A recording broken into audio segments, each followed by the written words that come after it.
Dear learners, আজকে আমরা প্রাথমিক সহকারী শিক্ষক নিয়োগ পরীক্ষা 2019 এর গণিত অংশের ছোট্ট একটি ম্যাথ নিয়ে আমরা হাজির হয়েছি। তো প্রশ্নটা হচ্ছে এরকম যে দুটি সংখ্যার অনুপাত 3:7, উভয় সংখ্যার সাথে 10 যোগ করলে নতুন অনুপাত হবে 1:2। এখন বলছে ছোট সংখ্যাটি কত, অর্থাৎ এখানে বড় সংখ্যাটাও বের করতে বলতে পারে, সমস্যা নেই। তো চলুন আমরা এটাকে এখন আমরা সলিউশন করব। তো আগে প্রশ্নটা ভালো করে বুঝতে হবে, তারপরে আমরা সলিউশন করব। ওকে, তো এখানে যেহেতু বলছে যে দুটি সংখ্যার অনুপাত 3:7, অর্থাৎ এই তো আমরা তাহলে কি করব, যে দুটি সংখ্যার অনুপাত যেহেতু 3:7 আছে, এখান থেকে আমরা ধরে নিয়ে একটু কাজ করব। ওকে, তাহলে প্রথমে আমরা লিখব যে ধরি 3:7, তার মানে এই সংখ্যাটা হচ্ছে ছোট, এটা হচ্ছে বড়। তাহলে আমরা ধরি যে ছোট সংখ্যাটি আমরা ধরে নিব, যে ধরি ছোট সংখ্যাটি হচ্ছে আমাদের 3x। ওকে, এবং অতএব তাহলে বড় সংখ্যাটি হবে আমাদের কত, যেহেতু 7 আছে, তার মানে 7x। ওকে, এখন বলছে উভয় সংখ্যার সাথে 10 যোগ করলে নতুন অনুপাত হবে 1:2। বলছে ছোট সংখ্যাটি কত, তার মানে x এর ভ্যালু বের করতে পারলে আমরা ছোট সংখ্যাও পাবো, বড় সংখ্যাও পাবো।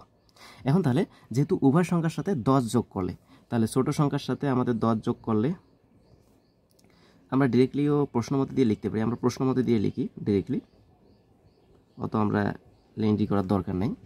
তো প্রশ্ন মতে তাহলে কি হবে, উভয় সংখ্যার সাথে 10 যোগ করলে নতুন অনুপাত হবে 1:2। তার মানে ছোটটা হচ্ছে 1 আর বড়টা হবে তাহলে 2। তার মানে এই ছোট সংখ্যার সাথে আমি এই যে 3x এর সাথে 10 যোগ করলাম, সেমভাবে আমাদের যে বড় সংখ্যা আছে 7x, এটার সাথে, অর্থাৎ উভয় সংখ্যার সাথে যেহেতু 10 যোগ করতে বলছে, তাহলে এই অনুপাতটা হবে আমাদের কত, 1:2, অর্থাৎ 1:2। তার মানে অনুপাত মানে তো আমরা জানি ভাগ, তো আমি ডিরেক্টলি কাজ করে দিলাম। ওকে, ইমপ্লাইজ দ্যাট আমরা এখান থেকে বলতে পারি।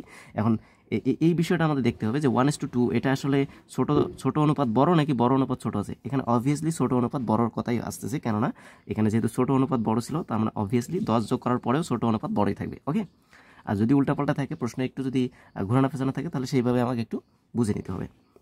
ওকে, তো আমরা যখন যদি আড়াআড়ি গুণ করি, এই 7x + 10 এর সাথে যদি 1 গুণ করি, তাহলে ওটাই হচ্ছে 7x + 10 ইকুয়াল 2 দ্বারা এটাকে গুণ করলে 3 × 2 = 6x।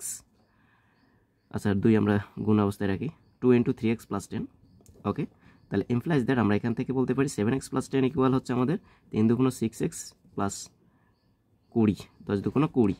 ইমপ্লাইজ দ্যাট আমরা এক্সগুলো এক পাশে করি, 7x + 60 এর পাশে আসলে -6, তাহলে এখানে 20 আছে আর +10টা পাশে যায় -10। ইমপ্লাইজ দ্যাট 7টা x থেকে 6টা x গেলে আমাদের হবে 1টা x ইকুয়াল 20 থেকে 10 গেলে 10। তার মানে x এর মান যেহেতু আমরা 10 পাইলাম, তো x এর মানটা তো আমরা এই যে এইখানে বসাই দিলে ছোট সংখ্যাটি পাচ্ছি। তাহলে অতএব আমরা বলতে পারি, অতএব ছোট সংখ্যাটি হবে কত, 3 × x, তার মানে 10। তার মানে হচ্ছে 3 × 10 মানে হচ্ছে 30।